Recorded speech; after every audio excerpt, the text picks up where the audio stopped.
नमस्कार मित्रांनो, निफ्टी तसंच बँक निफ्टीसाठी उद्याची ट्रेडिंग स्ट्रॅटेजी आपण डिस्कस करणार आहोत. तसंच आजच्या ट्रेडिंग सेशनबद्दलही बोलणार आहोत. तर चला व्हिडिओला सुरुवात करूया.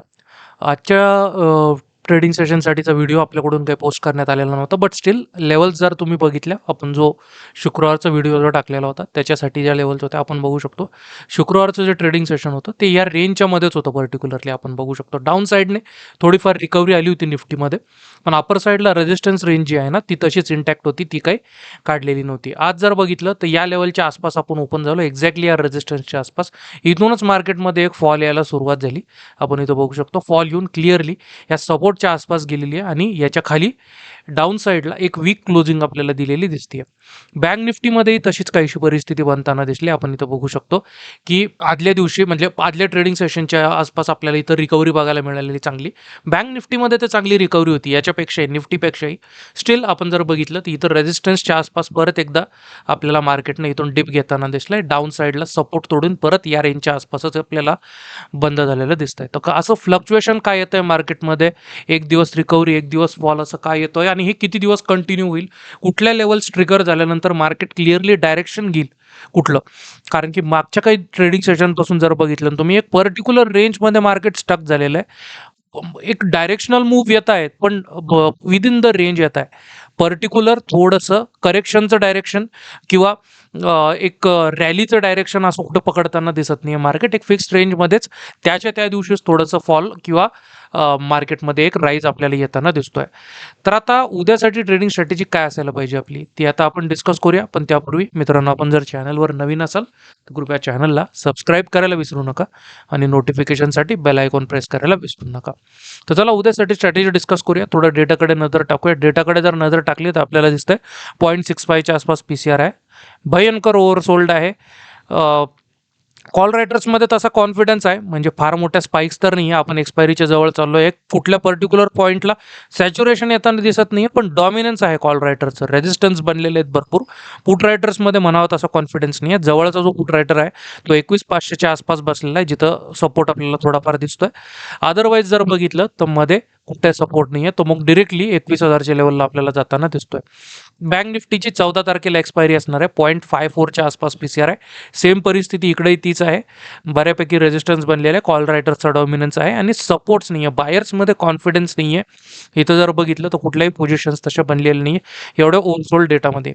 तर एक्सपायरीच्या जवळपास जाताना थोडासा एखादा स्पाइक येईल का किंवा शॉर्ट कव्हरिंग येईल का, त्याची प्रोबॅबिलिटी बनताना दिसते का, त्या सगळ्या गोष्टी डिस्कस करूया. थोडंसं वन डेचा जो टाइम फ्रेम आहे आपला त्याच्याकडे जाऊया. वन डेच्या टाइम फ्रेमवर आपल्याला काय परिस्थिती बनलेली दिसते. तुम्ही जर इथं क्लिअरली जर बघितलं तर आपण इथं बघू शकतो की हा फॉल आल्यानंतर, आपण इथं जर बघितलं हा फॉल आल्यानंतर मार्केटने नेक्स्ट ट्रेडिंग सेशनमध्ये एक्झॅक्टली या सपोर्टच्या आसपास आपल्याला रिकव्हरी देताना दिसलं, पण रेजिस्टन्सला काही क्लोजिंग दिली नाही. आज तसा प्रयत्न झाला, अटेम्प्ट झाला, पण इथंच रेजिस्टन्स घेऊन इथून फॉल येताना दिसलं.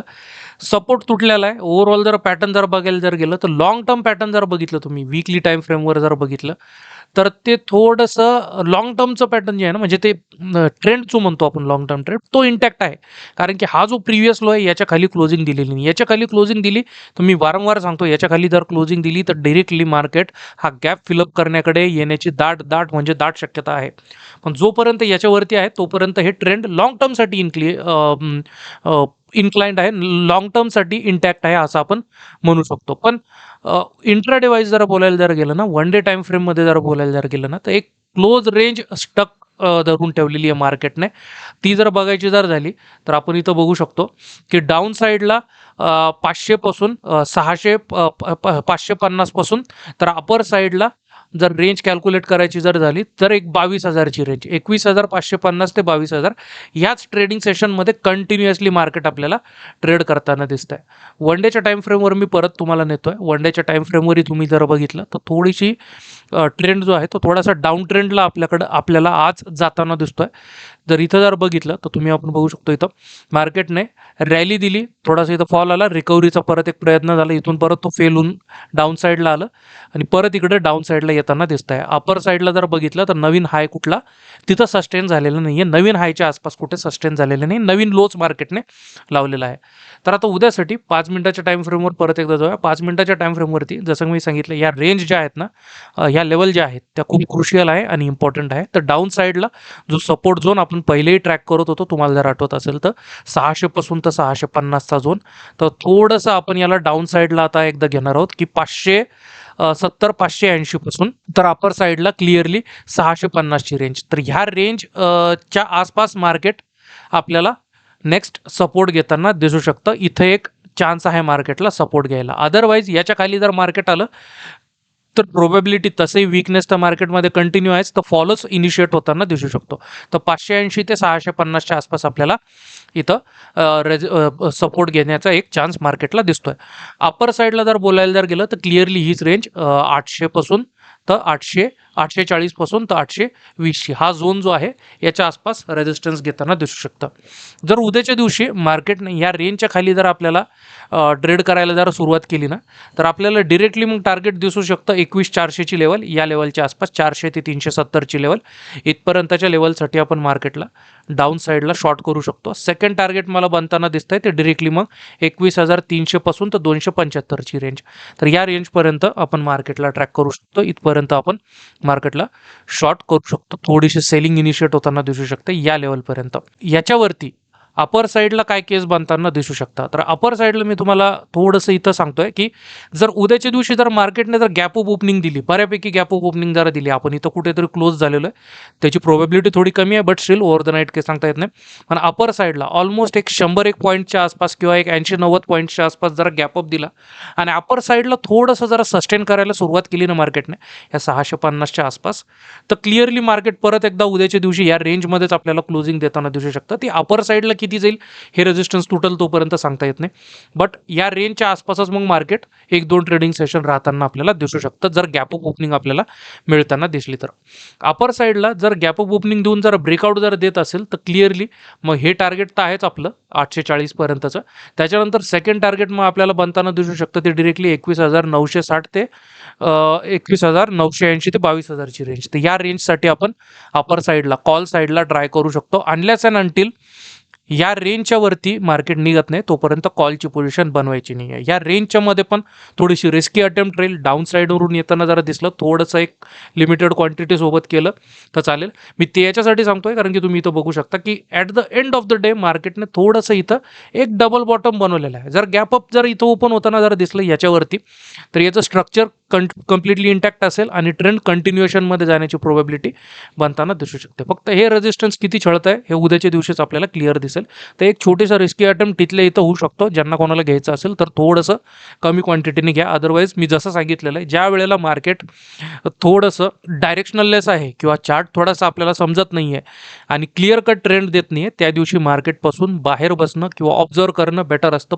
पहिला मूव्ह नेहमी मार्केटला घेऊ द्यायचा. मार्केटने अप ट्रेंड जर गाठला सेकंड डे पासून आपण थोडंसं ट्रॅक करू शकतो. डाऊन ट्रेंड गाठला तर सेकंड डे पासून आपण थोडंसं ट्रॅक करू शकतो. अदरवाईज या मोठ्या प्लेयर्सच्या चक्करमध्ये आपल्याला आपलं कॅपिटल तर काही वाईप आउट करायचं नाही. डाऊन साईडला जर या रेंजच्या आसपास जर ओपन होताना जर दिसलं सपोर्टच्या आसपास तर थोडंसं मार्केट इथं प्रयत्न करू शकतो परत एकदा इथं सपोर्ट घेण्याचा, कारण की ह्या राऊंड लेवल आहे. इथून एकदा जर डाऊन साईडला जर क्लिअरली सपोर्ट ब्रेक करून आलं तर क्लिअरली ह्या रेंज आपल्याला बनताना दिसू शकता.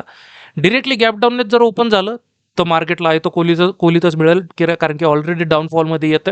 कंटिन्युएशनमध्ये जाताना दिसू शकतं. रेजिस्टन्सच्या आसपास चांगली ऑपॉर्च्युनिटी बनताना दिसू शकते. इथं रेजिस्टन्स जर घेतलं चांगली ऑपॉर्च्युनिटी बनताना दिसू शकते.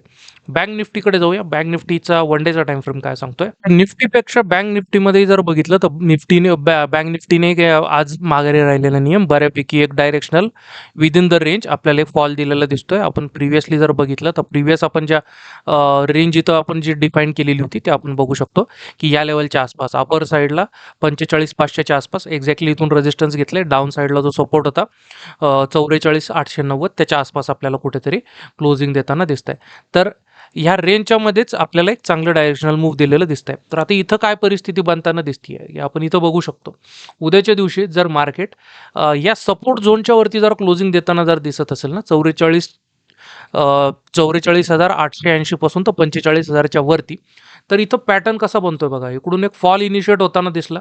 एक्झॅक्टली इथं सपोर्ट घेतलं. हा गॅप जो होता तो फिलअप केला मार्केटने. अपर साईडला रिकव्हरी आली, एक्झॅक्टली इथं रेजिस्टन्स घेऊन परत एकदा इनिशियल एक फॉल आला आणि उद्याच्या दिवशी जसं मी म्हणतोय सपोर्ट घेऊन जर अपर साईडला जर क्लोजिंग दिली तर काइंड ऑफ इथं एक डबल बॉटम बनण्याची परिस्थिती बनताना दिसू शकते. कन्फर्मेशन त्याचं येईल बऱ्यापैकी या रेंजच्या वरती क्लोजिंग दिली तर, आणि हा जो हाय पॉईंट आहे याच्यावरती जर क्लोजिंग दिली तर हे स्ट्रक्चर ब्रेक केलं तर क्लिअरली हा जो एक गॅप बनलेला आहे ना, तर हा फिलअप करण्यासाठी बँक निफ्टी परत एकदा जाताना दिसू शकते. सेम परिस्थिती जशी आपण याच्यामध्ये डिस्कस केली निफ्टीमध्ये, की जर सस्टेन केलं परत एकदा ह्या रेंजच्या वरती तर मार्केट थोडंसं इथं टाइम स्पेंड करू शकतं, आणि याचा जो ट्रेंड बनलेला आहे त्याच्यानुसार मी बोलतो की थोडंसं इथून प्रोबॅबिलिटी बनताना दिसू शकते. पण हे खूप हायपोथेसिस आहे. अपर साईडला मार्केटचा आजचा जो फॉल बघितला तर तो बऱ्यापैकी भयानक होता. सगळ्याच बँक्स, असं नाही की कुठली पर्टिक्युलर एक बँकमध्ये जास्त प्रेशर होतं, सगळ्या बँकमध्येच आपल्याला भरभरून प्रॉफिट बुकिंग दिसली किंवा करेक्शन म्हणा, कुठलाही शब्द द्या, पण ओव्हरऑल आउटकम एकच की डाऊनफॉल आलेला. दर या रेंजच्या वरती जोपर्यंत आहे, म्हणजे मी जसं सांगितलं 45च्या वरती जोपर्यंत सस्टेन करत नाही तोपर्यंत इथून ट्रेंड काही चेंज होतोय असं म्हणता येणार नाही. 5 मिनिटाच्या टाइम फ्रेमवर येऊया. 5 मिनिटाच्या टाइम फ्रेमवर आपल्याला काय दिसतंय की मार्केट कुठे आपल्याला सपोर्ट रेजिस्टन्स घेताना दिसू शकतं, रेंज काय बनताना दिसते, आणि आपला ॲक्शन प्लॅन काय असला पाहिजे. तर क्लिअरली जर बघितलं तर आपण इथं बघू शकतो प्रिव्हियसली या लेवलच्या आसपास मार्केट रेजिस्टन्स कुठेतरी घेताना दिसत होतं आणि तिथून आपल्याला फॉल आलेला दिसतोय. आजही जर बघितलं तर रिकव्हरी आली. एक्झॅक्टली हा जो इथं जिथं सपोर्ट घेत होतं प्रिव्हियसली मार्केट, तिथं रेजिस्टन्स मार्केटने घेतलेला आहे. तर राऊंड लेवल आहे 45,000 पासून तर 45,100 पर्यंतची बँक निफ्टीमध्ये थोडीशी केस आपल्याला वेगळी बनताना दिसते, की 45,000 पासून तर 45,100 110ची रेंज, की याच्या आसपास मार्केटला रेजिस्टन्स फेस करावं लागू शकतं. सपोर्ट एक्झॅक्टली 44,500ची लेवल आहे. क्रुशियल सपोर्ट आहे. प्रिव्हियसली इथून जेव्हा मार्केट आलेलं आहे इथून मार्केटला बाउन्स बॅक आलेला आहे किंवा डायरेक्ट गॅप अपनीच मार्केट इथून वरती सरकलेलं आहे. तर डाऊन साईडला सपोर्ट आहे 44,500चा, अपर साईडला 45,100 ते 45,000ची रेंज, आणि डाऊन साईडला हा सपोर्ट.